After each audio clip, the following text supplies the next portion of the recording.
ಅವಕಾಶಕ್ಕಾಗಿ ಧನ್ಯವಾದಗಳು. ಬಹುಶಃ ಇದು ನನ್ನ 6ನೇ ವರ್ಷದಲ್ಲಿ ಪ್ರಾರಂಭದಲ್ಲಿಯೇ ಬಜೆಟ್ ಮೇಲೆ ಮಾತನಾಡೋದಕ್ಕೆ ಅವಕಾಶ ಸಿಕ್ಕಿದೆ. ಇದಕ್ಕೆ ನಾನು ತಮಗೆ ಕೃತಜ್ಞತೆ ಸಲ್ಲಿಸಿ ಇನ್ನೊಂದು ತಮ್ಮ ಅನುಮತಿಯನ್ನು ಪಡೆದು ಇದು ಒಂದು ಗಾಂಧಿ ಟೋಪಿ ಹಾಯ್ಕೊಂಡು ಮಾತನಾಡೋದಕ್ಕೆ ಇಷ್ಟಪಡ್ತೇನೆ. ಸನ್ಮಾನ್ಯ ಸಭಾಪತಿಗಳೇ, ಗಾಂಧಿ ಟೋಪಿ ಅಂದರೆ ಅವಾಗ ಕಾಂಗ್ರೆಸ್ಸಿನವರ ಒಂದು ತಮ್ಮ ಅನುಮತಿ ಕೇಳಿದೆ ಸರ್.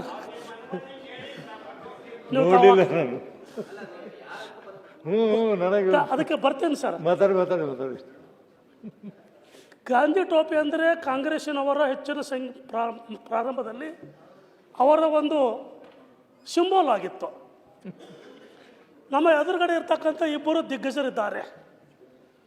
ಒಬ್ಬರು ಕಾಂಗ್ರೆಸ್ಸಿನ ನೇತಾರರು, ರಾಷ್ಟ್ರಮಟ್ಟದ ನೇತಾರರು ಹಾಗೂ ಈ ದೇಶದ ಪ್ರಥಮ ಪ್ರಧಾನಿ ಜವಾಹರ್ಲಾಲ್ ನೆಹರು ಅವರು ಟೋಪಿ ಹಾಕಿರ್ತಕ್ಕಂಥ ಚಿತ್ರ ನಾವಲ್ಲಿ ನಮ್ಮ ಎದುರುಗಡೆ ಇದೆ. ಇನ್ನೊಬ್ಬರು ಕಾಂಗ್ರೆಸ್ಸಿನವರೇ ಅತ್ಯಂತ ಪ್ರಾಮಾಣಿಕವಾಗಿರ್ತಕ್ಕಂಥ ಪ್ರಧಾನಮಂತ್ರಿಯಾಗಿರುವ ಶಾಸ್ತ್ರೀಜಿಯವರ ಫೋಟೋನು ಟೋಪಿ ಹಾಕಿದ್ದು ಅಲ್ಲಿ ಕಾಣ್ತೇವೆ. ಆದರೆ ಕಾಂಗ್ರೆಸ್ನವರು ಯಾರೂ ಇಲ್ಲ, ಇದ್ದರೂ ಸಹಿತ ಅವರು ಯಾರು ಟೊಪ್ಪಿಗೆ ಹಾಕಿದ್ದನ್ನು ನಾವಿಲ್ಲಿ ಕಾಣುತ್ತೇವೆ. ಆದರೆ ಇಲ್ಲಿ ಕಾಂಗ್ರೆಸ್ನವರು ಇವತ್ತು ಟೊಪ್ಪಿಗೆ ಹಾಕುವುದನ್ನು ಬಿಟ್ಟಿದ್ದಾರೆ. ಯಾಕೆ ಬಿಟ್ಟಿದ್ದಾರೆ ಅಂದರೆ ಆ ಟೊಪ್ಪಿಗೆಯನ್ನು ಜನರಿಗೆ ಹಾಕ್ತಾ ಇದ್ದಾರೆ. ಈ ಬಜೆಟ್ ಮುಖಾಂತರ ಕಾಂಗ್ರೆಸ್ನವರು 7.5 ಕೋಟಿ ಜನರಿಗೆ ಟೊಪ್ಪಿಗೆ ಹಾಕಿದ್ದಾರೆ. ಆ 7.5 ಕೋಟಿ ಟೊಪ್ಪಿಗೆ ಹಾಕೋದ್ರಲ್ಲಿ ನಾನು ಒಬ್ಬವನು ಅಂತ ತಿಳ್ಕೊಂಡು ನಾನು ತಮ್ಮ ಎದುರುಗಡೆ ಮಾತನಾಡಲು ಇಷ್ಟಪಡ್ತೇನೆ. ಸನ್ಮಾನ್ಯ ಸಭಾಪತಿಗಳೇ, ಇವತ್ತು ಗೌರವಾನ್ವಿತ ಮುಖ್ಯಮಂತ್ರಿಗಳು 4,48,004 ಕೋಟಿ ಬಜೆಟ್ ಹೊಂದಿರತಕ್ಕಂಥ ದೊಡ್ಡ ಗಾತ್ರದ ಒಂದು ಬಜೆಟನ್ನು ಮಂಡನೆ ಮಾಡಿದ್ದಾರೆ. ಈ ಬಜೆಟನ್ನು ನೋಡಿದಾಗ ಗಾತ್ರ ದೊಡ್ಡದಿದೆ. ನಮ್ಮ ಬೆಳಗಾವಿಯಲ್ಲಿ ನಾವು ತಿರುಗಾಡಬೇಕಾದ್ರೆ ದೊಡ್ಡ ಸ್ವೀಟ್ ಮಾರ್ಕೆಟ್ ಇದ್ದಾವೆ, ಸ್ವೀಟ್ ಮಾರ್ಟ್ ಇದ್ದಾವೆ. ಆ ಸ್ವೀಟ್ ಮಾರ್ಟ್ ನೋಡುವಾಗ ಭಾಳ ಚೆನ್ನಾಗಿರ್ತವೆ. ಅಲ್ಲೆಲ್ಲ ಒಳ್ಳೆ ತರತರಲಾಗಿರ್ತಕ್ಕಂಥ ನಾವು ಅಲ್ಲಿ ಸಿಹಿಗಳನ್ನು ಕಾಣ್ತೇವೆ.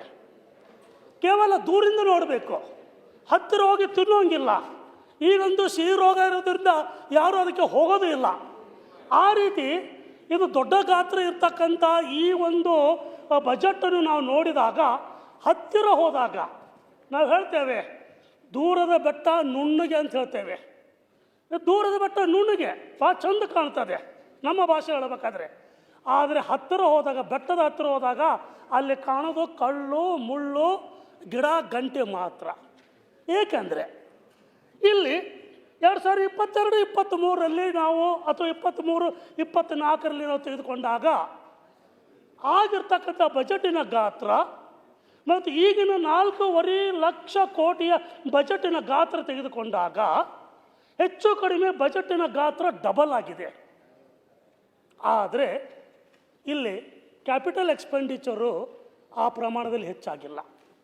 ಏಕೆಂದರೆ 24-25ರಲ್ಲಿ ಸನ್ಮಾನ್ಯ ಮುಖ್ಯಮಂತ್ರಿಗಳು ಮಂಡನೆ ಮಾಡಿರ್ತಕ್ಕಂಥ ಬಜೆಟ್ ಗಾತ್ರದಲ್ಲಿ 57,000 ಕೋಟಿ ಈ ಕ್ಯಾಪಿಟಲ್ ಎಕ್ಸ್ಪೆಂಡಿಚರ್ಗೆ ಇಟ್ಟಿದ್ದರು. ಆಮೇಲೆ 25-26ರಲ್ಲಿ 68,000 ಕೋಟಿ ರೂಪಾಯಿ ಇಲ್ಲಿ ಕ್ಯಾಪಿಟಲ್ ಎಕ್ಸ್ಪೆಂಡಿಚರ್ ಇಟ್ಟಿದ್ದರು. ಅದನ್ನೇ ಕೊನೆಗೆ ಫೆಬ್ರವರಿ-ಮಾರ್ಚ್ಗೆ ಬಂದಾಗ ರಿವೈಸ್ ಆದಾಗ 62,000 ಕೋಟಿಗೆ ಆಗಿದೆ. ಅಂದರೆ ಅವರೇ ಅನೌನ್ಸ್ ಮಾಡಿರ್ತಕ್ಕಂಥ ಕ್ಯಾಪಿಟಲ್ ಎಕ್ಸ್ಪೆಂಡಿಚರ್ನಲ್ಲಿ ಸರಿಸುಮಾರು 7-8% ಕಡಿಮೆ ಆಗಿದ್ದನ್ನು ಕಾಣ್ತೇವೆ. ಕ್ಯಾಪಿಟಲ್ ಎಕ್ಸ್ಪೆಂಡಿಚರ್ ಹೆಚ್ಚಾಗಬೇಕು, ಆದರೆ ಕಡಿಮೆ ಆಗಿದೆ. ಇವಾಗ 71,000 ಕೋಟಿ ಇಲ್ಲಿ ಘೋಷಣೆ ಮಾಡಿದ್ದಾರೆ. ನಾನು ಯಾಕೆ ಕ್ಯಾಪಿಟಲ್ ಎಕ್ಸ್ಪೆಂಡಿಚರ್ ಬಗ್ಗೆ ನಾನು ಉಲ್ಲೇಖ ಕೊಡ್ತೇನೆ ಅಂದರೆ, ನಾನೊಬ್ಬ ಅರ್ಥಶಾಸ್ತ್ರದ ವಿದ್ಯಾರ್ಥಿ ಮತ್ತು ಪ್ರಾಧ್ಯಾಪಕ. ಕ್ಯಾಪಿಟಲ್ ಎಕ್ಸ್ಪೆಂಡಿಚರ್ದಿಂದ ಉದ್ಯೋಗಗಳು ನಿರ್ಮಾಣ ಆಗ್ತವೆ. ಉದ್ಯೋಗಗಳು ಅಸೆಟ್ ನಿರ್ಮಾಣ ಆಗೋದ್ರಿಂದ ಉದ್ಯೋಗಗಳು ನಿರ್ಮಾಣ ಆಗ್ತವೆ, ಅವು ಅಭಿವೃದ್ಧಿಗೆ ಪೂರಕವಾಗುತ್ತವೆ. ಆವಾಗ ಕ್ಯಾಪಿಟಲ್ ಎಕ್ಸ್ಪೆಂಡಿಚರು ತಗುಳುತ್ತಾ ಮೇಲಕ್ಕೆ ಹೋದರೆ, ಸ್ಲೋ ಮೇಲಕ್ಕೆ ಹೋದರೆ ಇಲ್ಲಿ ಉದ್ಯೋಗ ನಿರ್ಮಾಣವೂ ಸಹ ಆ ಪ್ರಮಾಣದಲ್ಲಿ ಇರ್ತದೆ, ಹೆಚ್ಚಿನ ಪ್ರಮಾಣದಲ್ಲಿ ಇರೋದಿಲ್ಲ ಅನ್ನೋದನ್ನು ತಮ್ಮ ಗಮನಕ್ಕೆ ತರಲಿಕ್ಕೆ ಇಷ್ಟಪಡ್ತೇನೆ. ಇನ್ನು ಪ್ರಾರಂಭದಲ್ಲಿ ಚುನಾವಣೆಗಿಂತ ಮೊದಲು ಈ ಸರ್ಕಾರದವರು 5 ಗ್ಯಾರಂಟಿಗಳನ್ನು ಘೋಷಣೆ ಮಾಡಿದರು. ಹಳ್ಳಿ ಹಳ್ಳಿಗೆ ಕಾರ್ಡ್ನಲ್ಲಿ ಸಿಗ್ನೇಚರ್ ಮಾಡಿಕೊಟ್ಟರು. ನಂತರ 5 ಈ ಗ್ಯಾರಂಟಿಗಳನ್ನು ಅವರು ಅನುಷ್ಠಾನಕ್ಕೂ ಸಹ ತಂದರು 2023ರಲ್ಲಿ. ಈ ಗ್ಯಾರಂಟಿಗಳು ಯಾವ ಕಾರಣಕ್ಕಾಗಿ ತಂದರು? ಮಹಿಳೆಯರಿಗೆ, ಯುವಕರಿಗೆ ಮತ್ತು ಬಡ ಕುಟುಂಬಗಳಿಗೆ ಇವರ ಏಳಿಗೆಗಾಗಿ ಇವರಿಗೆ ಬೆಂಬಲ ಕೊಡಬೇಕಂತಕ್ಕಂಥ ಉದ್ದೇಶದಿಂದ ಈ 5 ಗ್ಯಾರಂಟಿಗಳನ್ನು ತಂದಿದ್ದನ್ನು ನಾವಿಲ್ಲಿ ಕಾಣುತ್ತೇವೆ. ಅದಕ್ಕನುಸಾರವಾಗಿ 2023ರಿಂದ ಇಲ್ಲಿವರೆಗೆ ಸರಿಸುಮಾರು 51ರಿಂದ 52 ಸಾವಿರ ಕೋಟಿ ಗ್ಯಾರಂಟಿಗಳಿಗಾಗಿ ಇಟ್ಟದ್ದನ್ನು ನಾವಿಲ್ಲಿ ಕಾಣುತ್ತೇವೆ. ಇಲ್ಲಿ ಏನಾಯ್ತು? ಇದರಿಂದ ಈ ಗ್ಯಾರಂಟಿಗಳಿಗಾಗಿ ಕಾಯ್ದಿರಿಸಿದ ಹಣದಿಂದ ರೆವಿನ್ಯೂ ಎಕ್ಸ್ಪೆಂಡಿಚರ್ ಹೆಚ್ಚಾಯಿತು. ಈ ರೆವಿನ್ಯೂ ಎಕ್ಸ್ಪೆಂಡಿಚರ್ ಹೆಚ್ಚಾಗೋದ್ರಿಂದ ಫಿಸ್ಕಲ್ ಡೆಫಿಸಿಟ್ ಸಹ ಹೆಚ್ಚಾಯಿತು. ಪ್ರಾರಂಭದಲ್ಲಿ 2.67 ಇದ್ದಿದ್ದು ಇವಾಗ 2.97 ಬಂದು ನಿಂತಿದೆ. ಏಕೆಂದರೆ ಫಿಸ್ಕಲ್ ಡೆಫಿಸಿಟ್ ಹೆಚ್ಚಾದಂತೆ ಇಲ್ಲಿ ಬೆಲೆಗಳು ಹೆಚ್ಚಾಗ್ತಾ ಹೋಗ್ತವೆ, ಇನ್ಫ್ಲೇಷನ್ ಹೆಚ್ಚಾಗ್ತಾ ಹೋಗ್ತದೆ. ಇದು ಅರ್ಥಶಾಸ್ತ್ರ ಇಲ್ಲಿ ಅರ್ಥ ಮಾಡೋದಕ್ಕೆ ನಾನು ಪ್ರಯತ್ನ ಮಾಡ್ತಾ ಇದ್ದೀನಿ. ಯಾವುದೇ ರಾಜಕೀಯವಾಗಿ ಇಲ್ಲಿ ನಾನು ಮಾತನಾಡ್ತಾ ಇಲ್ಲ. ಇದು ಫಿಸ್ಕಲ್ ಡೆಫಿಸಿಟ್ ಹೆಚ್ಚಾಗಿದ್ದನ್ನು ನಾವಿಲ್ಲಿ ಕಾಣ್ತೇವೆ. ಇನ್ನೊಂದು ಕಡೆ ಸರ್ಕಾರ ಹೇಳ್ತದೆ, ನಾವು 5 ಗ್ಯಾರಂಟಿಗಳು ಕೊಟ್ಟಿರೋದ್ರಿಂದ ಪರ್ ಕ್ಯಾಪಿಟಲ್ ಇನ್ಕಮ್ ಹೆಚ್ಚಾಗಿದೆ, ವೈಯಕ್ತಿಕ ತಲಾ ಆದಾಯ ಹೆಚ್ಚಾಗಿದೆ ಅಂತ ಹೇಳ್ತಾರೆ. ತಲಾ ಆದಾಯ ಅಂದರೆ ಈ ಗ್ಯಾರಂಟಿ ಒಂದು ಕುಟುಂಬಕ್ಕೆ ಅವರ ಮೂಲ ಆದಾಯ ಇರ್ತದೆ. ಮನೆಯವರು ಕೆಲಸ ಮಾಡ್ತಾ ಇರ್ತಾರೆ, ಸುಮಾರು 10,000 ಅವರಿಗೆ ಆದಾಯ ಬರ್ತಾ ಇದ್ದರೆ ಅಥವಾ 20 ಸಾವಿರ ಆದಾಯ ಬರ್ತಾ ಇದ್ದರೆ ಆ ಮನೆಯ ಗೃಹಿಣಿಗೆ 2,000 ರೂಪಾಯಿ ಪ್ರತಿ ತಿಂಗಳು ಬಂದರೆ ಅದು 24,000 ಆಗ್ತದೆ. ಆ ಮೂಲ ಕುಟುಂಬದ 20,000, ಇದು 24,000. ಆ 24,000 ಈ ಗೃಹಲಕ್ಷ್ಮಿ ಕೊಟ್ಟಿದ್ದು ಅದು ಆದಾಯ ಅಲ್ಲ. ಮೊದಲು ಹೇಳ್ತೇನೆ, ಯಾವುದು ದುಡಿದು ನಾವು ಹಣ ಸಂಪಾದಿಸ್ತವೋ ಅದು ಆದಾಯ ಆಗ್ತದೆ. ಇದು ಹೆಚ್ಚುವರಿ ಆಗಿರ್ತಕ್ಕ ಬಂದಂಥ ಸಂಭಾವನೆ. ಆದರೂ ಸಹಿತ ಸರ್ಕಾರವು ಕೊಟ್ಟಿರ್ತಕ್ಕಂಥ ದೊಡ್ಡ ಯಾರ್ಡ್ಗಳ ಪ್ರಕಾರ ಪತ್ರಿಕೆಗಳಲ್ಲಿ ಪೂರ್ತಿ ಕೊಟ್ಟಿದ್ದಾರೆ. ಅಂದರೆ ಪೂರ್ತಿ ಪತ್ರಿಕೆಯಲ್ಲಿ ಎಲ್ಲ ಮುಖ್ಯಮಂತ್ರಿಗಳು, ಉಪಮುಖ್ಯಮಂತ್ರಿಗಳು, ದೊಡ್ಡ ವ್ಯಕ್ತಿಗಳು ಅವರೆಲ್ಲ ಫೋಟೋದಲ್ಲಿ ಇದ್ದಾರೆ, ಚಂದ ಕಾಣ್ತಾರೆ. ಇಲ್ಲಿ ಕೆಲವು ಭಾಳ ಸ್ಮಾರ್ಟಾಗಿ ನಾವು ಅಲ್ಲಿ ಕಾಣುವುದನ್ನು ನೋಡಿದ್ದೇವೆ. ಈ ಪರ್ ಕ್ಯಾಪಿಟಲ್ ಇನ್ಕಮ್ ಹೆಚ್ಚಾಯಿತು ಅಂತ ಹೇಳ್ತಾರೆ. ಅದು ಅವ್ರ ಪ್ರಕಾರ ಒಪ್ಪಿದರೂ ಸಹ ನಾವು ಪರ್ ಕ್ಯಾಪಿಟಲ್ ಎಕ್ಸ್ಪೆಂಡಿಚರ್ ಹೆಚ್ಚಾಗಿದೆಯಾ ಇದ್ರ ಬಗ್ಗೆ ಯೋಚನೆ ಮಾಡಿದ್ದಾರೆ. ಪರ್ ಕ್ಯಾಪಿಟಲ್ ಇನ್ಕಮ್ ಹೆಚ್ಚಾದಾಗ ಪರ್ ಕ್ಯಾಪಿಟಲ್ ಎಕ್ಸ್ಪೆಂಡಿಚರ್ ಸಹಿತ ಹೆಚ್ಚಾಗಬೇಕು. ಏಕೆಂದರೆ ಪರ್ ಕ್ಯಾಪಿಟಲ್ ಎಕ್ಸ್ಪೆಂಡಿಚರ್ ಯಾವಾಗ ಹೆಚ್ಚಾಗ್ತದೆ ಅಂದರೆ, ಇದು ನಮಗೆ ಬರ್ತಕ್ಕಂಥ ಆದಾಯವನ್ನು ನಾವು ಖರ್ಚು ಮಾಡಿದಾಗ. ನಾವು ಯಾವುದಕ್ಕೆ ಖರ್ಚು ಮಾಡ್ತೇವೆ? ಎರಡು ರೀತಿ ಇರ್ತಕ್ಕಂಥ ಉದ್ದೇಶಗಳ ಖರ್ಚು ಮಾಡ್ತೇವೆ. ಒಂದು ಉತ್ಪಾದಕ ವಸ್ತುಗಳ ಮೇಲೆ, ಇನ್ನೊಂದು ಅನುತ್ಪಾದಕ ವಸ್ತುಗಳ ಮೇಲೆ. ಉತ್ಪಾದಕ ವಸ್ತುಗಳು ಅಂದರೆ ನಾವು ಖರ್ಚು ಮಾಡಿದ್ದರಿಂದ ನಮಗೆ ಲಾಭ ಆಗ್ತಿರ್ತದೆ, ಅದು ಅಲ್ಪಾವಧಿ ಉತ್ಪಾದಕತೆ. ಯಾವುದೋ ಒಂದು ಅಂಗಡಿ ತೆಗಿತೇವೆ, ಆ ಅಂಗಡಿ ತೆಗೆದ ಮೇಲೆ ಅದರಿಂದ ನಮಗೆ ಪ್ರತಿ ತಿಂಗಳು ಆದಾಯ ಬರ್ತದೆ, ಅದು ಇಮಿಡಿಯೇಟ್ ಬರ್ತಕ್ಕಂಥದ್ದು. ಇನ್ನು ದೀರ್ಘಾವಧಿಗೆ ಬರ್ತಕ್ಕಂಥದ್ದು ಅಂದರೆ ಶಿಕ್ಷಣದ ಮೇಲೆ ನಾವು ಖರ್ಚು ಮಾಡ್ತೇವೆ, ಆರೋಗ್ಯದ ಮೇಲೆ ಖರ್ಚು ಮಾಡ್ತೇವೆ. ಈ ಖರ್ಚು ಮಾಡಿದ ಮೇಲೆ ಅದು ಕುಟುಂಬಕ್ಕೆ ಅನುಕೂಲವಾದಾಗ ಅದು ಪ್ರತಿಫಲ ಉತ್ಪಾದಕತೆ ಮೇಲೆ ಅಂತೇವೆ. ಇನ್ನು ಅನುತ್ಪಾದಕ ಅಂತಂದರೆ ಅನುತ್ಪಾದಕ ವಸ್ತುಗಳ ಮೇಲೆ ಖರ್ಚು ಮಾಡಿದಾಗ ಅದು ಯಾವುದೇ ರೀತಿ ಇರ್ತಕ್ಕಂಥ ಲಾಭ ಬರುವುದಿಲ್ಲ. ಒಂದು ಉದಾಹರಣೆ ಹೇಳ್ತೇನೆ. ಒಬ್ಬ ಗೃಹಿಣಿಗೆ ಹಣ ಬಂದಾಗ ಅವಳ ಗಂಡನು ಆ ಹಣವನ್ನು ತೆಗೆದುಕೊಂಡು ಶರಿ ಅಂಗಡಿ ಅಥವಾ ದಾರು ಅಂಗಡಿಗೆ ಹೋಗಿ ಕುಡಿದ್ರೆ ಅದರಿಂದ ಏನೂ ಉಪಯೋಗ ಆಗೋದಿಲ್ಲ, ಅದು ಅನುತ್ಪಾದಕ. ಇನ್ನು ನಮ್ಮ ಉತ್ತರ ಕರ್ನಾಟಕದಲ್ಲಿದೆ. ನಮ್ಮ ಉತ್ತರ ಕರ್ನಾಟಕದಲ್ಲಿ ಸಾಮಾನ್ಯವಾಗಿ ಈ ಹಿಂದುಳಿದ ವರ್ಗದವರು ಈ ಕುರಿ ಕೊಯ್ತಕ್ಕಂಥ ಕೆಲಸ ಮಾಡ್ತಾರೆ ದೇವರುಗಳ ಹೆಸರಿನಲ್ಲಿ. ಅಂದರೆ ಕುರಿ ಕೊಯ್ದರೆ ಅಂದರೆ ಅದು ಅನುತ್ಪಾದಕ. ಸೊ ಈ ರೀತಿಯಾಗಿ ಅಂದರೆ ನಾನು ಹೇಳ್ತಕ್ಕಂಥ ಉದ್ದೇಶ ಕೇವಲ ಯಾರು ಮುಖಾಂತರ ನಮ್ಮ ಸಾಧನೆಯನ್ನು ಹೇಳುವುದಕ್ಕಿಂತ ಮೊದಲು ನಾವು ಕೊಟ್ಟಂಥ ಹಣವು ಯಾವ ರೀತಿಯಾಗಿ ಬಳಕೆ ಆಗಿದೆ, ಪರ್ ಕ್ಯಾಪಿಟಲ್ ಎಕ್ಸ್ಪೆಂಡಿಚರ್ ಇನ್ಕ್ರೀಸ್ ಆಗಿದೆಯೋ ಇಲ್ಲವೋ, ಅದು ಉತ್ಪಾದಕ ವಸ್ತುಗಳ ಮೇಲೆ ಆಗಿದೆಯೋ ಇಲ್ಲವೋ. ಎಲ್ಲ ಒಂದು ಕಡೆಗೆ ಹೋಳಿಗೆ ಊಟ ಕೊಟ್ಟರೆ ಇನ್ನೂ ಎಲ್ಲೊಂದು ಕಡೆಗೆ ಸೆಲೆಬ್ರೇಷನ್ ಮಾಡಿದ್ರೆ ಅದು ಯಾವುದೇ ರೀತಿ ಇರ್ತಕ್ಕಂಥ ಉತ್ಪಾದನೆ ಆಗೋದಿಲ್ಲ, ಉಪಯೋಗ ಆಗೋದಿಲ್ಲ. ಸೊ ಹೀಗಾಗಿ ಈ ಗ್ಯಾರಂಟಿಗಳ ಪರಿಣಾಮ ಕುರಿತು ಒಂದು ಅಧ್ಯಯನ ಆಗಬೇಕು. ಅದು ಅಧ್ಯಯನ ಆದಾಗ ಮಾತ್ರ ಅದರ ಪರಿಣಾಮ ಕುರಿತು ನಮಗೆ ಅನುಕೂಲ ಆಗ್ತದೆ ಅನ್ನೋದೊಂದು ನನ್ನ ಒಂದು ಸಂದೇಶ. ಇನ್ನು ಎರಡನೇದು, ಬಜೆಟ್ಟಿನಲ್ಲಿ ಸಾಮಾನ್ಯವಾಗಿ 2 ಉದ್ದೇಶಗಳು ಇರ್ತವೆ. ಅದರಲ್ಲಿ ವಿಶೇಷವಾಗಿ ನಮ್ಮ ಸನ್ಮಾನ್ಯ ಮುಖ್ಯಮಂತ್ರಿಗಳ ಪ್ರಕಾರ ಒಂದು ಸಾಮಾಜಿಕ ನ್ಯಾಯ. ನಾನು ಸಾಮಾಜಿಕ ನ್ಯಾಯದ ಪರವಾಗಿ ಇದ್ದೇನೆ ಅಂತ ಘಂಟಾಘೋಷವಾಗಿ ಮಾಧ್ಯಮಗಳ ಎದುರುಗಡೆ ನಮ್ಮ ಮುಖ್ಯಮಂತ್ರಿಗಳು ಹೇಳ್ತಾರೆ ಒಂದು ಕಡೆ. ಎರಡು ಕಡೆ ಇನ್ನೊಂದು ಹೇಳ್ತಾರೆ, ನಾನು ಸಾಮಾಜಿಕ ನ್ಯಾಯದ ಪರವಾಗಿದ್ದರೂ ಸಹಿತ ನಾನು ಅಭಿವೃದ್ಧಿ ಬಿಟ್ಟಿಲ್ಲ, ನಾನು ಅಭಿವೃದ್ಧಿ ಪರವಾಗಿಯೂ ಇದ್ದೇನೆ ಅಂತ ಹೇಳ್ತಾರೆ. ಕೇಳೋದಕ್ಕೆ ಭಾಳ ಖುಷಿ ಅನ್ನಿಸ್ತದೆ. ಏಕೆಂದರೆ ಸಾಮಾಜಿಕ ನ್ಯಾಯ ಅಂದರೆ ಏನು? SCP STP ದುಡ್ಡು ತಗೊಂಡು SCP STP ದುಡ್ಡು ತಗೊಂಡು ಅದು ವರ್ಗಾವಣೆ ಮಾಡುವುದು, ಅಂದರೆ ಗ್ಯಾರಂಟಿಗಳಿಗೆ ವರ್ಗಾವಣೆ ಮಾಡುವುದು, ಇದು ಸರಿನಾ? ಅಂದರೆ SCP STPಯಲ್ಲಿ ಇರ್ತಕ್ಕಂಥ ಹಣವನ್ನು ವರ್ಗಾವಣೆ ಮಾಡಿ ಹಣ ಕೊಡುವುದು, ಇದು ಯಾವ ರೀತಿ ಇರ್ತಕ್ಕಂಥ ಸಾಮಾಜಿಕ ನ್ಯಾಯ? ಅಂದರೆ ದಲಿತರಿಗೆ, ಪರಿಶಿಷ್ಟ ಜಾತಿಯವರಿಗೆ, ಪರಿಶಿಷ್ಟ ಪಂಗಡದವರಿಗೆ ಯಾವ ರೀತಿಯಾಗಿರ್ತಕ್ಕಂಥ ನ್ಯಾಯವನ್ನು ಒದಗಿಸಲು ಆಗುತ್ತದೆ? ನಾವು ವಿರೋಧ ಪಕ್ಷದವರು ಆರೋಪ ಮಾಡ್ತಾ ಇದ್ದೇವೆ, ನೀವು SCP STP ಹಣ ತೊಗೊಂಡಿದ್ರಿ, ನೀವು ಗ್ಯಾರಂಟಿಗಳಿಗೆ ವರ್ಗಾವಣೆ ಮಾಡಿದ್ರಿ ಅಂತ ಹೇಳ್ತಾ ಇದ್ದೇವೆ. ಕೆಲವು ಕೋಡೆಗೆ ಕದ್ದವರು ಒಪ್ಕೊಳ್ತಾರೆ, ಹೌದು ಅಂತಾರೆ, ಆದರೆ ಅದಕ್ಕೆ ಶ್ವೇತಪತ್ರ ತಂದಿಲ್ಲ. ಇದು ಸತ್ಯವೋ ಅಥವಾ ಸುಳ್ಳು ಅಂತಕ್ಕಂಥದ್ದು ಸರ್ಕಾರ ತರಬೇಕು ಅನ್ನೋದೊಂದು ನನ್ನ ಆಗ್ರಹವಾಗಿದೆ. ಯಾಕಂದರೆ ಇದು ನಮಗಿರ್ತಕ್ಕಂಥ ಸಂಶಯ, ನಮ್ಮ ಸಂಶಯವನ್ನು ಅವರು ಪರಿಹರಿಸಬೇಕು. ನಾವು SCP STP ಹಣವನ್ನು ಬಳಸಿಲ್ಲ, ಗ್ಯಾರಂಟಿಗೆ ಕಾಯ್ದಿಟ್ಟ ಹಣವನ್ನು ಕೊಟ್ಟಿದ್ದೇವೆ ಅಂತಕ್ಕಂಥ ಏನು ಸಂಶಯ ಇದಲ್ಲ, ಅದನ್ನು ಅವರು ಪರಿಹರಿಸಬೇಕು ಅನ್ನೋದು ನನ್ನ ಒಂದು ತಮ್ಮ ಮೂಲಕ ಆಗ್ರಹ. ಸನ್ಮಾನ್ಯ ಸಭಾಪತಿಗಳೇ, ಇನ್ನು ಸಾಮಾಜಿಕ ನ್ಯಾಯ, ಒಳ ಮೀಸಲಾತಿಯ ನೆವದಲ್ಲಿ ಇವತ್ತು ಅಪಾಯಿಂಟ್ಮೆಂಟ್ಸ್ ನಿಂತಿದೆ. ಹೌದು, ಈ ಬಜೆಟ್ಟಿನಲ್ಲಿ 56,000 ನಾವು ಹುದ್ದೆಗಳು ತುಂಬ್ತೀವಿ ಅಂತ ಹೇಳಿದ್ದಾರೆ. 56,000 ಹುದ್ದೆಗಳು. ಈ 56,000 ಹುದ್ದೆಗಳು ತುಂಬಬೇಕಾದ್ರೆ ಒಳ ಮೀಸಲಾತಿಯ ಕಗ್ಗಂಟು ಅವರಿಗೆ ಅರ್ಥ ಆಗ್ತಾ ಇಲ್ಲ.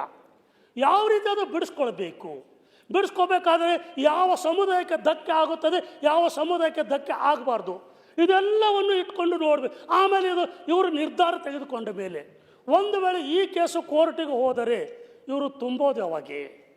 ಅಂದರೆ 56,000 ಏನು ಹುದ್ದೆಗಳು ಘೋಷಣೆ ಮಾಡಿದ್ದಾರೆ, ಅದು ಘೋಷಣೆ ಆಗಿ ಇರಬಾರ್ದು ಅನ್ನೋದು ನಮ್ಮ ಅಪೇಕ್ಷೆ. ಯುವಕರು ಕಾಯ್ತಾ ಇದ್ದಾರೆ.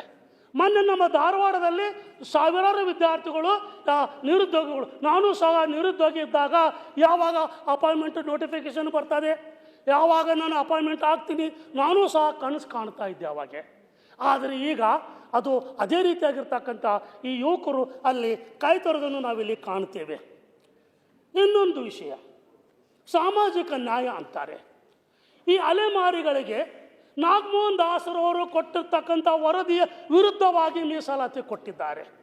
ಅಂದರೆ ಕೆಲವು ವರ್ಗ, ಅಂದರೆ ಪರಿಶಿಷ್ಟ ಜಾತಿಯಲ್ಲಿಯೇ ಕೆಲವು ವರ್ಗಗಳಿಗೆ ಅವರು ಓಲೈಸುವ ಕಾರಣಕ್ಕಾಗಿ ಇಲ್ಲಿ ಅಲೆಮಾರಿ ಜನಾಂಗಕ್ಕೆ ಬಲಿ ಕೊಟ್ಟಿದ್ದು ಇದು ಸಾಮಾಜಿಕ ನ್ಯಾಯವೇ ಅಂತಕ್ಕಂಥದ್ದನ್ನು ತಮ್ಮ ಮುಖಾಂತರ ಸರ್ಕಾರಕ್ಕೆ ನಾನು ಪ್ರಶ್ನೆ ಮಾಡ್ತೇನೆ. ಬಲಿ ಕೊಡಬಾರ್ದಲ್ಲ. ಆಮೇಲೆ ನಿಮಗೆ ನೋಡ್ತೀನಿ, ಆಮೇಲೆ ನಿಮಗೆ ಒಂದು ವ್ಯವಸ್ಥೆ ಮಾಡ್ತೀನಂತೂ ಮುಖ್ಯಮಂತ್ರಿಗಳು ಆಶ್ವಾಸನೆ ಕೊಟ್ಟಿದ್ದಾರೆ. ಆದರೆ ಈ ಆಶ್ವಾಸನೆ ಇಲ್ಲಿ ಜಾರಿಗೆ ಬರಲಿಲ್ಲ ಮತ್ತು ಅವರು ಅದೇ ರೀತಿಯಾಗಿ ಕಾಯ್ತಾ ಇದ್ದಾರೆ. ಅವ್ರಿಗೆ ಏನು ಉತ್ತರ ಕೊಡೋದು? ಇನ್ನೊಂದು ಪ್ರವರ್ಗ 1ರಲ್ಲಿ ಎಲ್ಲ ಸಮುದಾಯಗಳ ಬಗ್ಗೆ ಮೀಸಲಾತಿ ಹೆಚ್ಚು ಮಾಡ್ತಾ ಇದ್ದಾರೆ, ಪರಿಶಿಷ್ಟ ಜಾತಿಯ ಬಗ್ಗೆ ಮೀಸಲಾತಿ ಹೆಚ್ಚು ಮಾಡ್ತಾ ಇದ್ದಾರೆ, ಪರಿಶಿಷ್ಟ ಪಂಗಡದ ಬಗ್ಗೆ ಮೀಸಲಾತಿ ಹೆಚ್ಚು ಮಾಡ್ತಾ ಇದ್ದಾರೆ. ಇಲ್ಲಿ ಪ್ರವರ್ಗ 1ರಲ್ಲಿ ಬರ್ತಕ್ಕಂಥ 90 ಜಾತಿಗಳು, ಸರಿ ಸುಮಾರು 90 ಜಾತಿಗಳು, ಆ ಕಡೆ ಮೇಲ್ವರ್ಗವೂ ಅಲ್ಲ, ಈ ಕಡೆ ಕೆಳವರ್ಗವೂ ಅಲ್ಲ. ಮೇಲ್ವರ್ಗದಲ್ಲಿ ಆದರೆ ಸಾಮಾಜಿಕವಾಗಿ ಮತ್ತು ಆರ್ಥಿಕವಾಗಿ ಅತ್ಯಂತ ದುಸ್ಥಿತಿಯಲ್ಲಿರ್ತಕ್ಕಂಥ ಸಮುದಾಯಗಳು, ಅದರಲ್ಲಿ ಅಲೆಮಾರಿಗಳು ಸಹ ಒಳಗೊಂಡಿದ್ದಾರೆ. ಸುಮಾರು 40 ಅಲೆಮಾರಿಗಳು ಸಹ ಅದರಲ್ಲಿ 40 ಸಮುದಾಯಗಳ ಅಲೆಮಾರಿಗಳು ಒಳಗೊಂಡಿದ್ದಾರೆ. ಈ ಪ್ರವರ್ಗ 1ರ ಸಂಖ್ಯೆ 8% ಆದರೆ ಮೀಸಲಾತಿ ಕೊಟ್ಟಿದ್ದು ಕೇವಲ 4%. ಕೇವಲ 4%. ಅಂದರೆ ಇವರಿಗೆ ಹೆಚ್ಚಿನ ಸಂಖ್ಯೆಯಲ್ಲಿ ಸುಮಾರು 7-8% ಅವರಿಗೆ ಮೀಸಲಾತಿ ಕೊಡಬೇಕಾಗಿತ್ತು. ಹೌನೂರು ವರದಿಯಲ್ಲಿ ಅವರಿಗೆ 7% ಕೊಟ್ಟಿತ್ತು. ಹೆಚ್ಚಿಗೆ ಮಾಡುವುದರ ಬದಲಾಗಿ ಕಡಿಮೆ ಮಾಡಿದ್ದಾರೆ. ಮತ್ತು ಪರಿಶಿಷ್ಟ ಜಾತಿ ಪರಿಶಿಷ್ಟ ಪಂಗಡಗಳಿಗೆ ಯಾವ ಮೀಸಲಾತಿ ಸೌಲಭ್ಯಗಳು ಇದ್ದವೋ ಪ್ರವರ್ಗ 1ಕ್ಕೂ ಸಹ ಮೊದಲು ಇತ್ತು, ನಾವೇ ತೊಗೊಂಡಿದ್ದೇವೆ. ಆದರೆ ಇವತ್ತು ತೆಗೆದು ಹಾಕಿದ್ದಾರೆ. ಇದು ಯಾವ ರೀತಿಯಾಗಿರ್ತಕ್ಕಂಥ ಮೀಸಲಾತಿ? ಅಂದರೆ ಪ್ರವರ್ಗಕ್ಕೆ ಇದು ಅನ್ಯಾಯ ಮಾಡಿದಂತಲ್ವಾ? ಇದರ ಬಗ್ಗೆ ನಾವಿಲ್ಲಿ ಯೋಚನೆ ಮಾಡಬೇಕು. ಇವತ್ತು ಎಷ್ಟೋ ಸಮುದಾಯಗಳು ಪರಿಶಿಷ್ಟ ಪಂಗಡದಲ್ಲಿ ಸೇರಬೇಕು ಅಂತ ಕಾಯ್ದೆ ನಿಂತಿದ್ದಾವೆ. ನಿನ್ನೇನು ನಾವು ಮಾತಾಡಿದ್ವಿ ಕೂಲಿ ಕಬ್ಬಲಿಗ ಬಗ್ಗೆ. ಅದೇ ರೀತಿಯಾಗಿ ಕಾಡುಗೊಲ್ಲರು, ಅದೇ ರೀತಿಯಾಗಿ ಬೇರೆ ಬೇರೆ ಸಮುದಾಯದವರು ಪರಿಶಿಷ್ಟ ಪಂಗಡದಲ್ಲಿ ಸೇರಬೇಕಂತ ಹೇಳ್ತಾರೆ. ಆದರೆ ಸಾಮಾಜಿಕ ನ್ಯಾಯದ ಪರವಾಗಿರ್ತಕ್ಕಂಥ ಈ ಸರ್ಕಾರ ಆ ಒಂದು ಸಮುದಾಯಗಳ ಬಗ್ಗೆ ಯಾವುದೇ ಆಸಕ್ತಿ ತೋರಿಸ್ತಾ ಇಲ್ಲ. ನಾನು ನಿನ್ನೆ ಉಲ್ಲೇಖ ಮಾಡಿದೆ, ಕೋಲಿ ಕಬ್ಬಲಿಗ ಸಮುದಾಯದ ಈ ಫೈಲು ಕೇಂದ್ರ ಸರ್ಕಾರದಿಂದ ಬಂದು 2.5 ವರ್ಷ ಆಗೋಕ್ಕೆ ಬಂತು. ಸರ್ಕಾರ ಯಾವುದೇ ರೀತಕ್ಕಂಥ ಸ್ಪಂದನೆ ಜುಪ್ ಅಂತ ಇಲ್ಲ. ನಾವು ಸ್ಟ್ರೈಕ್ ಮಾಡಿದ್ದೀವಿ, ನಾವು ಮುಖ್ಯಮಂತ್ರಿಗಳಿಗೆ ಭೇಟಿ ಆಗ್ತಾ ಇದ್ದೀವಿ, ಸದನದಲ್ಲಿ ಪ್ರಶ್ನೆ ಮಾಡ್ತಾ ಇದ್ದೇವೆ. ಆದರೂ ಸಹಿತ ಅಲ್ಲಿ ಯಾವುದೇ ರೀತಿಯಾಗಿರ್ತಕ್ಕಂಥ ಸ್ಪಂದನೆ ಸಿಗ್ತಾ ಇಲ್ಲ ಅಂತ ನಾನಿಲ್ಲಿ ತಮ್ಮ ಮುಖಾಂತರ ಹೇಳೋದಕ್ಕೆ ಇಷ್ಟಪಡ್ತೇನೆ. ಇನ್ನು 3ನೇದ್ದು, ನಾವಿಲ್ಲಿ ಸಾಮಾನ್ಯವಾಗಿ ಅಭಿವೃದ್ಧಿ ಅಂದರೆ ಏನು? ಅಭಿವೃದ್ಧಿ ಮುಖ್ಯಮಂತ್ರಿಗಳು ನಾವು ಅಭಿವೃದ್ಧಿ ಪರವಾಗಿದ್ದೇವೆ ಅಂತ ಹೇಳ್ತಾರೆ. ಹೌದು, ಅಭಿವೃದ್ಧಿ ಪರವಾಗಿ ಇದ್ದೀರ ಘೋಷಣೆಯಲ್ಲಿ. ಏಕೆಂದರೆ ಅಭಿವೃದ್ಧಿ ಆಗಬೇಕಾದರೆ ಕೃಷಿ ಮತ್ತು ಕೈಗಾರಿಕೆಗಳ ಬೆಳವಣಿಗೆ ಆಗಬೇಕು. ಅಭಿವೃದ್ಧಿ ಹೊಂದಬೇಕಾದರೆ ಹಿಂದುಳಿದ ಪ್ರದೇಶಗಳಲ್ಲಿ ಆರೋಗ್ಯ ಮತ್ತು ಶಿಕ್ಷಣದ ಬೆಳವಣಿಗೆ ಆಗಬೇಕು.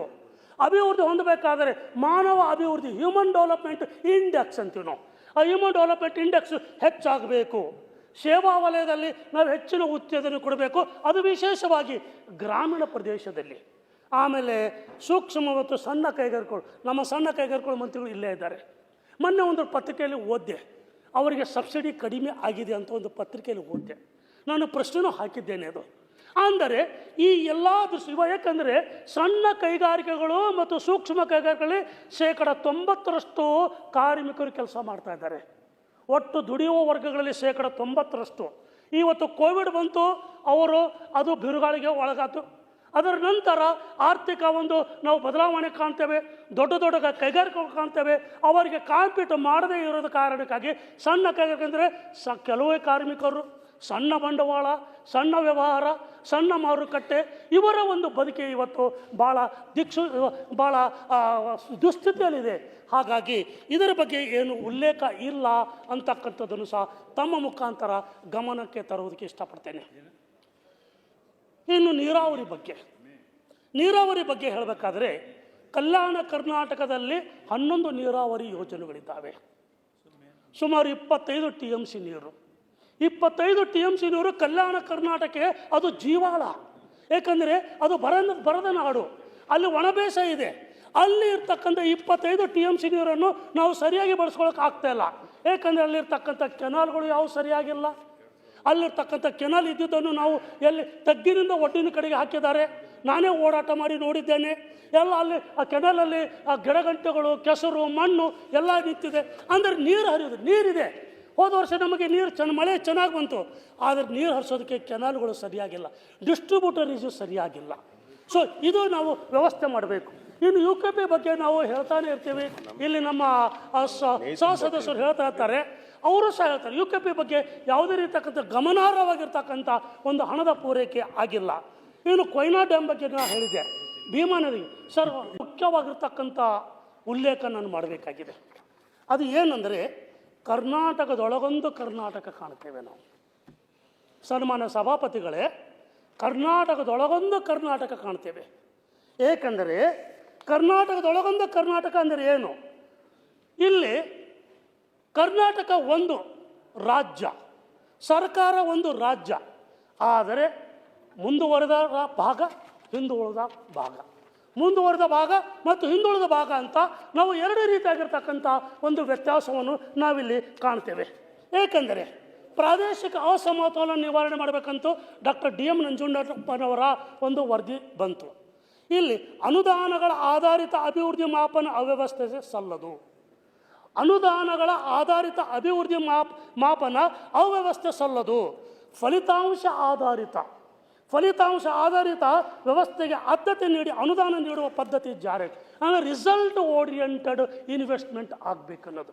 ಏಕೆಂದರೆ ಇಲ್ಲಿ ಪ್ರೊಫೆಸರ್ ನಂಜುಂಡಪ್ಪನವರ ವರದಿ ಪ್ರಕಾರ ನಾವು KKRDB ಪ್ರಾರಂಭ ಮಾಡಿದ್ದೀವಿ.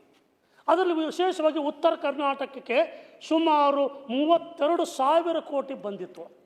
ಸುಮಾರು 15 ವರ್ಷಗಳಲ್ಲಿ 32,000 ಕೋಟಿ. ಈ 32,000 ಕೋಟಿ ಒಂದು ವೇಳೆ ಅದರಲ್ಲಿ 20,000 ಕೋಟಿ, 32,000 ಕೋಟಿಯಲ್ಲಿ 20,000 ಕೋಟಿ ನಾವು KKRDBಗೆ ಬಂದಿದ್ದನ್ನು ಕಾಣ್ತೇವೆ. ಒಂದು ವೇಳೆ ಈ ಹಣವು ಸರಿಯಾಗಿ ಬಳಕೆ ಆಗಿದ್ದರೆ ಅಲ್ಲಿ ಸ್ವರ್ಗ ನಿರ್ಮಾಣ ಆಗಬೇಕಾಗಿತ್ತು. ಇವತ್ತಿನವರೆಗೆ ಕಲ್ಯಾಣ ಕರ್ನಾಟಕ ಅಂದರೆ ಹಿಂದುಳಿದ ಭಾಗ ಅಂತಕ್ಕಂಥ ಹಣೆಪಟ್ಟಿ ಇವತ್ತಿನವರೆಗೆ ಆ ಭಾಗದಲ್ಲಿ ಇದ್ದುದನ್ನು ನಮಗೆ ಕಾಣ್ತೇವೆ. ಏಕೆಂದರೆ ಅಲ್ಲಿ ಸಾಮಾನ್ಯವಾಗಿ ಅಲ್ಲಿ ಒಣ ಬೇಸಾಯ ಹೆಚ್ಚಿದೆ ಮತ್ತು ಇರ್ತಕ್ಕಂಥ ಹಣದ ಒಂದು ಬಳಕೆ ಸರಿಯಾಗಿ ಆಗ್ತಾ ಇಲ್ಲ. 32,000 ಕೋಟಿ ಎಲ್ಲಿಗೆ ಹೋಯಿತು? ಏಕೆಂದರೆ ಹೋದ ವರ್ಷ ನಮ್ಮ ಮುಖ್ಯಮಂತ್ರಿಗಳು 5,000 ಕೋಟಿ ಘೋಷಣೆ ಮಾಡಿದ್ರು. ಈ ವರ್ಷವೂ 5,000 ಕೋಟಿ ಘೋಷಣೆ ಮಾಡಿದ್ದಾರೆ. ನಾವೆಲ್ಲರೂ ಕೇಳಿ ಚಪ್ಪಾಳೆ ತಟ್ಟಿದ್ದೀವಿ, ಭಾಳ ಖುಷಿಯಾಯಿತು. ಆದರೆ ಬಂದಿದ್ದು ಎಷ್ಟು? ನಮ್ಮ ಗೌರವಾನ್ವಿತ ಬೋಸರಾಜ್ ಅವರು ಹೇಳಬೇಕಿದ್ದಕ್ಕೆ. ಏಕೆಂದರೆ ನನಗೆ ಗೊತ್ತಿದ್ದ ಪ್ರಕಾರ ಹೋದ ವರ್ಷ ಘೋಷಣೆ ಮಾಡಿರ್ತಕ್ಕಂಥ 5,000 ಕೋಟಿಯಲ್ಲಿ ಕೇವಲ 900 ಕೋಟಿಗೆ ಮಾತ್ರ ಕ್ರಿಯಾ ಯೋಜನೆ ಅಲ್ಲಿ ಅಪ್ರೂವಲ್ ಆಗಿದೆ. ಕೇವಲ 900 ಕೋಟಿಗೆ ಮಾತ್ರ. ಅಂದರೆ ಘೋಷಣೆ ಆಗಿದ್ದು 5,000, ಬಂದಿದ್ದು ಎಲ್ಲಿಗೆ ಹೋಯ್ತು? ಸುಮ್ಮನೆ ಹೇಳೋದ? ಡಮ್ ಡಮ್ ಡಮ್ ಡಮ್ ಅದು ಬಾರಿಸಿದ್ರೆ ಹೇಗೆ? ಅಲ್ಲಿ ಜನರಿಗೆ ಗೊತ್ತಾಗಬೇಕಲ್ಲ. ಇದು ಪ್ರತಿಯೊಂದಕ್ಕೆ ಕೇಂದ್ರ ಸರ್ಕಾರ ಅಂದರೆ ಮತ್ತು ರಾಜ್ಯ ಸರ್ಕಾರ ಅದಕ್ಕೆ ಇರಬೇಕಿಲ್ಲಿ. ಪ್ರೆಸಿಡೆಂಟ್ ರೂಲ್ ಹಾಕಿಬಿಡ್ರಲ್ಲ ಇಲ್ಲಿ. ಪ್ರೆಸಿಡೆಂಟ್ ರೂಲ್ ಹಾಕಿದ್ರೆ ಭಾಳ ಚಲೋ ಅಲ್ಲ ಇಲ್ಲಿ. ಹಾಂ, ಇವ್ರು ಪ್ರತಿಯೊಂದಕ್ಕೂ ಅವರೇ ಇವರೇ ಮಾಡೋರು ಇಲ್ಲಿ. ಸರ್ ಗೋವಿಂದರಾವ್ರವರ ಒಂದು ವರದಿ ಸಲ್ಲಿಸಿದ್ದಾರೆ. ಪ್ರೊಫೆಸರ್ ನಂಜುಂಡಪ್ಪನವರ ವರದಿ ಪ್ರಕಾರ ಇಲ್ಲಿ 114 ಸಾಕು ಸರ್, ಇಲ್ಲ ಸರ್, 65% ಹಿಂದುಳಿದ ತಾಲೂಕುಗಳಿದ್ದು. ಇವಾಗ ಗೋವಿಂದರಾವ್ ವರದಿಗಳ ಪ್ರಕಾರ 75%. ಒಂದೂ ತಾಲೂಕು ಬದಲಾವಣೆ ಆಗಿಲ್ಲ ಹಿಂದುಳಿದ ತಾಲೂಕದಿಂದ ಮುಂದುವರೆದ ತಾಲೂಕು ಅಂತ. ಮತ್ತು ದುಡ್ಡು ಎಲ್ಲಿಗೆ ಹೋಯಿತು?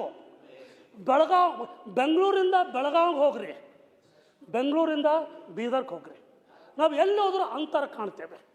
ಒಂದೇ ರಾಜ್ಯ, ಆದರೆ ಅಂತರ ಬೇರೆ ಬೇರೆ ಕಾಣ್ತೇವೆ. ಹಿಂದುಳಿದ ಭಾಗ ಮತ್ತು ಮುಂದುವರೆದ ಭಾಗ ಅಂತಕ್ಕಂಥದ್ದು ನಾವಿಲ್ಲಿ ಕಾಣ್ತೇವೆ. ಹೀಗಾಗಿ ಸನ್ಮಾನ್ಯ ಸಭಾಪತಿಗಳಿಗೆ ನನಗೆ ಹೇಳೋದಿಷ್ಟೇ ಸರ್. ಗೋವಿಂದರಾವ್ ವರದಿ ಪ್ರಕಾರ ಏನಿದೆ 3 ಕಾರಣ ಕೊಟ್ಟಿದ್ದಾರೆ. ಇದು ಕೊನೆ ಪಾಯಿಂಟ್ ಹೇಳ್ತೇವೆ. 3 ರೀಸನ್ ಕೊಟ್ಟಿದ್ದಾರೆ. ಒಂದೇನೆಂದರೆ ಜಿಲ್ಲಾ ಮಟ್ಟದಲ್ಲಿ ಇರ್ತಕ್ಕಂಥ ಕಣ್ಮರೆ ಅಂತ ಕೊಟ್ಟಿದ್ದಾರೆ. ಡಿಸ್ಟ್ರಿಕ್ಟ್ ಲೆವೆಲ್ ಮ್ಯಾಚಿಂಗ್ ಅಂತ ಹೇಳಿದ್ದಾರೆ. ಅಂದರೆ ನಾವು ಏನೆಲ್ಲ ಖರ್ಚು ಮಾಡ್ತೀವಿ ಹಣ, KKRDB ಹಣ, ಅದು ಜಿಲ್ಲಾ ಕೇಂದ್ರದಲ್ಲಿ ಮಾತ್ರ ಖರ್ಚು ಮಾಡ್ತಾರೆ. ಈಗ ರಾಯಚೂರು ಡಿಸ್ಟ್ರಿಕ್ಟ್ ಆಫೀಸ್ ಇದೆ, DC ಆಫೀಸ್ ಸುತ್ತ ಒಂದು ರೋಡ್ ಚೆನ್ನಾಗಿ ಮಾಡೋದು, ಅದು ರೋಡ್ ಯಾವ ರೀತಿ ಇರ್ತದೆ ಬೇರೆ ವಿಚಾರ. ಅಂದರೆ ಇಟ್ ಈಸ್ ಫೋಕಸ್. ಅದೇ ರಾಯಚೂರು ಜಿಲ್ಲೆಯಲ್ಲಿ ಇರ್ತಕ್ಕಂಥ ದೇವದೂರು ಹಳ್ಳಿಗೆ ಹೋಗಲಿಲ್ಲ, ಅಲ್ಲಿರ್ತಕ್ಕಂಥ ಲಿಂಗಸೂರು ಹಳ್ಳಿಗೆ ಹೋಗಲಿಲ್ಲ, ಹಣ ಹೋಗಲಿಲ್ಲ, ಕೇವಲ ಇಲ್ಲೇ ಮಾತ್ರ. ಇದು ಒಂದು ಅಲ್ಲಿ ಆಗಿರ್ತಕ್ಕಂಥ ಎಡವಟ್ಟು. ಎರಡನೇದು ಕ್ಷೇತ್ರಗಳ ಹೊಂದಾಣಿಕೆ ಇಲ್ಲ. ಅಂದರೆ ನಾವು ಯಾವ ಕ್ಷೇತ್ರಕ್ಕೆ ಆದ್ಯತೆ ಕೊಡಬೇಕು ಅಂದರೆ ಶಿಕ್ಷಣಕ್ಕೆ ಆದ್ಯತೆ ಕೊಡಬೇಕಾಗಿತ್ತು, ಆರೋಗ್ಯಕ್ಕೆ ಆದ್ಯತೆ ಕೊಡಬೇಕಾಗಿತ್ತು. ಅದರ ಬದಲಾಗಿ ರೋಡ್ ಕಟ್ಟೋದು, ರೋಡ್ ಮಾಡೋದು, ಬಿಲ್ಡಿಂಗ್ಗಳು ಕಟ್ಟೋದು. ಯಾಕಂದರೆ ಅಲ್ಲಿ ಕಮಿಷನ್ ಹೆಚ್ಚಿಗಿರ್ತದ. ಇದು ಒಂದು. ಹಾಗಾಗಿ ಕೊನೆಯ ಮಾತಾಗಿ ತಮ್ಮ ಒಂದು ಪರವಾನಗಿ ತೆಗೆದುಕೊಂಡು, ನಮ್ಮದು ಒಂದೇ ರಾಜ್ಯ ಇರೋದ್ರಿಂದ, ಒಂದೇ ಸರ್ಕಾರ ಇದ್ದರೆ ಒಳಗಡೆ ಬಹಳಷ್ಟು ಅಂತರ ಇದೆ. ನಾವು ಒಳಗಡೆ ಈ ಅಂತರವನ್ನು ಸರಿಪಡಿಸದೆ ಹೋದರೆ ಸರ್ವಾಂಗೀಣ ಅಭಿವೃದ್ಧಿ ಏನಂತಿದೆಯಲ್ಲ ಸರ್, ಈ ಸರ್ವಾಂಗೀಣ ಅಭಿವೃದ್ಧಿ ಮಾಡಲು ಸಾಧ್ಯವೇ ಇಲ್ಲ. ನಮ್ಮ ಕಲ್ಯಾಣ ಕರ್ನಾಟಕ ಹಿಂದುಳಿದ ಭಾಗ ಅಂತಕ್ಕಂಥ ಏನು ಹಣೆಪಟ್ಟಿ ಇದೆಯಲ್ಲ, ಯಾಕೆಂದರೆ ನಾವು ಎಲ್ಲೋದ್ರೂ ನಮಗೆ ಅವಮಾನ ಆಗ್ತಾ ಇರ್ತದೆ, ಮಾನಸಿಕವಾಗಿ ಅವಮಾನ ಆಗಿ. ಯಾವ ಊರಿ ಅಂದರೆ ಕಲಬುರಗಿ ತಕ್ಷಣ ಭಾಳ ಬಿಸಿಲಲ್ರಿ, ಭಾಳ ಹಿಂದುಳಿದ ಭಾಗ ಅಂತಾರೆ. ನಮ್ಮ ಶರಣಪ್ರಕಾಶ್, ನಮ್ಮ ದೊಡ್ಡ ದರ್ಶಕಪುರ ಸಾಹೇಬರು ಇಲ್ಲೇ ಕೂತಾರೆ, ಅವ್ರಿಗೆ ಅನುಭವ ಆಗ್ತಿರ್ತದೆ. ಆದ್ರೆ ಹೇಳ್ಕೊಂಗಿಲ್ಲ ಅವ್ರು, ಆಗ ಅಲ್ಲಿ ಕೂತಾರೆ. ಈಗ ಅವರು ಸೊ ಹೀಗಾಗಿ ನಾವು ಯಾಕೆ ಈ ಒಂದು ವೇಳೆ ಅಭಿವೃದ್ಧಿ ಹೊಂದಿದರೆ ನಾವು ಯಾಕೆ ಗುಳೆ ಹೋಗ್ತಿದ್ದೀವಿ? ಯಾದಗಿರಿ ತಾಲೂಕು ಯಾಕೆ ಯಾದಗಿರಿ ಜಿಲ್ಲೆ ಯಾದಗಿರಿ ಗುಳೆಗೆ ಯಾಕೆ ಪ್ರಸಿದ್ಧ ಆಗ್ತಿತ್ತು? ಹಾಗಾಗಿ ಆರೋಗ್ಯಕ್ಕೆ, ಶಿಕ್ಷಣಕ್ಕೆ, ಉದ್ಯೋಗಕ್ಕೆ ನಾವು ಆದ್ಯತೆ ಕೊಡಬೇಕು ಅಂತ ಹೇಳಿ ಇಲ್ಲಿ ಕಲ್ಯಾಣ ಪಥ ಅಂತ ಹೇಳಿದ್ರು, ಕಲ್ಯಾಣ ರಥ ಅಂತ ಹೇಳಿದ್ರು. ಶಬ್ದಗಳು ಭಾಳ ಉತ್ಕರ್ಷವಾಗಿವೆ, ಭಾಳ ಚೆನ್ನಾಗಿದ್ದಾವೆ, ಆದರೆ ಫಲಿತಾಂಶ ತೃಪ್ತಿಕರವಾಗಿಲ್ಲ.